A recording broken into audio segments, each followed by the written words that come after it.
G-Sauce, Gavin here. I have been playing a lot of Voiceless recently. Well, I haven't been grinding... Well, I have been grinding mostly Fire online.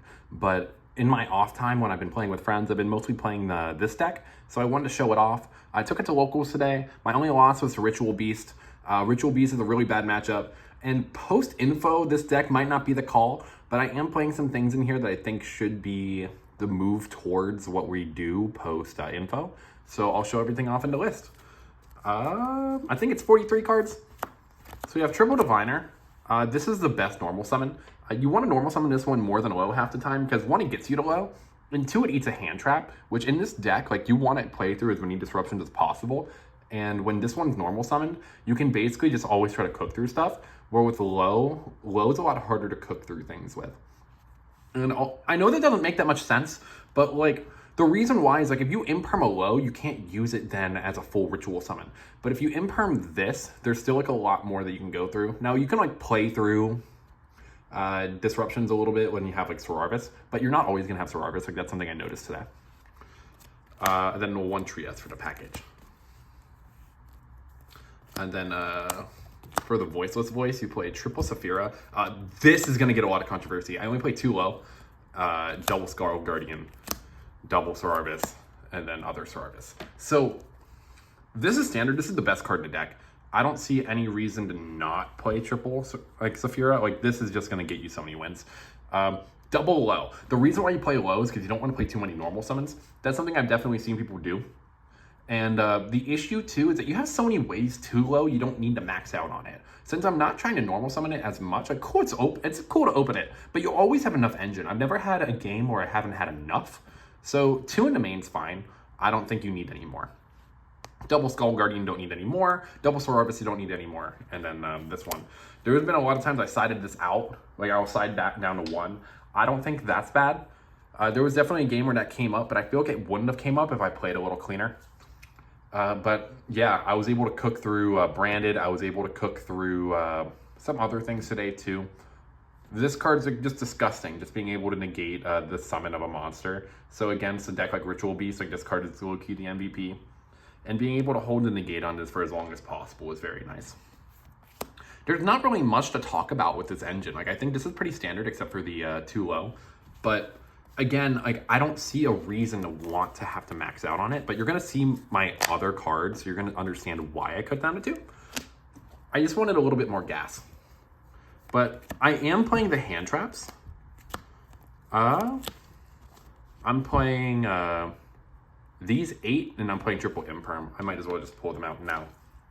I just think these are the best hand traps right now. You can play Ogre, but I don't think Ogre is as important in this list. I actually was playing like a 50-card Melodious pile of this, and I think that's fine. But I wanted to minimize my bricks, and I think the Melodious package, there's just so many cards you don't want to draw. So I think this is just a little better. And like you can play the breakers. I've seen people top with breakers, but with how the format is developing, with Protos existing, Ritual Beast being up there, and all the other things, I don't think you want to play the breakers as much anymore. And I'd rather play other cards in the main. I can try it out again, but like these just felt a little bit more impactful. Then, oh, also no Nib in main deck. Nib is really good because it's a light, but you don't want to play it in main solely for the fact that like it's only good in like 1 matchup. And the engine requirement, I'm playing the 1 Fallen of Albaz. I think you should be playing Branded Fusion. I'll get into that a little later.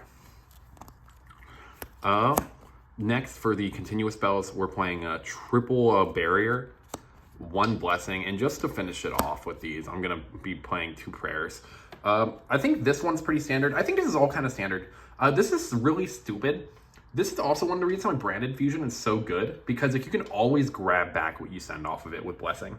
And the Barrier getting you into Blessing is also very broken. I did not really realize how good this card was until recently. I think like the more I've been playing the deck, the more I realize that this just does everything the deck wants. And you have an infinite recurable engine. And being able to ritual summon on the opponent's turn, getting all of your face-up spells and traps. It's just stupid. This is a custom card. Barrier is also a custom card. Like the amount of times people say we're just trying to imperm my cards. I'm like, come on, like you've been playing against these. You know what these cards do, come on. But the targeting effect didn't really come up as much today as I thought it would. But I don't know. This being able to search any Voiceless cards nuts. The recyclability of prayers also did not come up as much. This also just feels like an engine requirement, not gonna lie. This card was also glued to my hand. But it is what it is. You have to play it to make the deck work. Now, this is gonna be the one where I see some people on and off of it. The reason why I mained Branded Fusion is a lot of the reason why, I know I didn't post this deck profile. If anyone wants to see this, I was playing Branded Chimera for a minute. And the issue with Chimera is that you needed an extra push. And I think that's what Branded Fusion does with this deck too, because this deck can't go second. But if you throw in Branded Fusion, you now have a way to consistently go second. And if you see this, it allows you to get into more of your engine. You're able to send a light that you need and be able to grab it off of the other continuous spell. I always forget the name of it, Blessings. It allows you to grab it off of Blessings. It allows you to like dump a Saphira, and then you can use Saphira effect to ritual summon. It just opens up your deck a lot more and gives you options that you would have never had. So a hand that would die to like a single hand trap before, now just like you can full combo and do whatever you want. This has come up so often.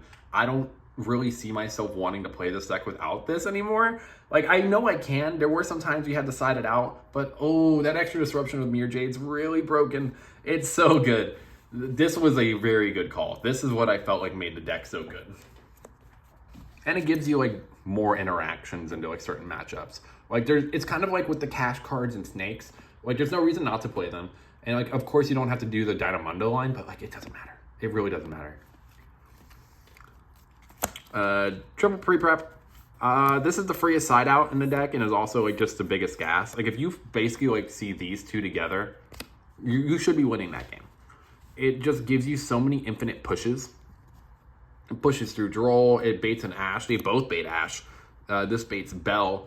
It just does a lot. Like a lot of hands that should have died specifically to Bell and Ash no longer die to those.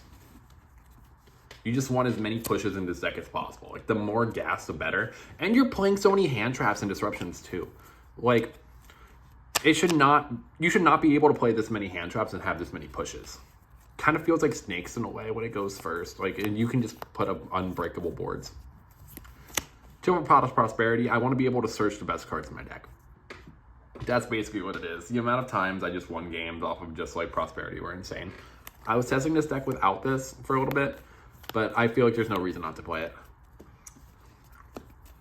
One called by, I was trying this out today. It was really good.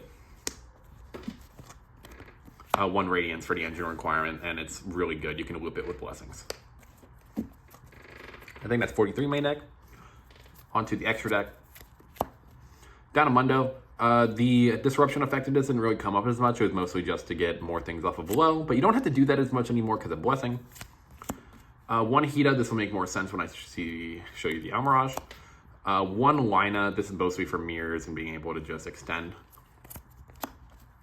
Almirage, Almirage is Almirage. You need this for the Secure Gardener line. Since you're playing Branded Fusion, doesn't come up as much, but you do need that one card. Well, the 2-card combo, it comes up. It sets up a lot. One Celine, this is for the Veiler, turns it into an Apo or an Axis Code. It comes up. You have so much extra deck space in this deck. It is what it is. That's all the links. Kangel and Herald. This is for the Diviner. This actually came up today. Chaos Angel is Chaos Angel. It just does so much. Then for the fusions, Albion, Entis. Entis, of course, is for the Herald. Dragostapelia. This is basically for Albaz. Like sometimes you just need it. I was playing Lubellion today, and I was like siding some Bestials. So honestly, like it could come up, but this was the extra deck. This is like a lot of give and take. You can really change this up how much you want, but this is what I liked.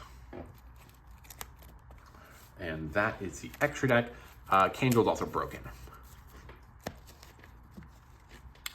Now for the side. Nibiru, it's very matchup dependent. Bell for the mirror and for Bestials and a bunch of other things. Lightning Storm Harpies, it's really good. Dark Ruler No More. Dark Ruler No More is just a fantastic card. I don't know if I'd play it any further than this. Part of me wants to make this another going first card, but it is what it is. And then triple Dim Barrier so I don't lose a 10 buy. And that is the Voiceless voice deck. I had a lot of fun with this. It's been really, really good. Might play this more in the future. If I play this at any further events, I'll let you guys know how it goes. But yeah, very fun deck. I'd suggest it for the future. I don't know how good it's going to be post-info, but you can definitely still win locals and can probably still top major events. I don't see this deck really going anywhere anytime soon. It still just does a lot with one card. It feels like new Sword Soul, and you know how I feel about Sword Soul. So yeah, thank you for watching the deck profile. I hope you guys have a fantastic day, and have any comments, questions, concern, ask me in the comments section down below. All right, peace out.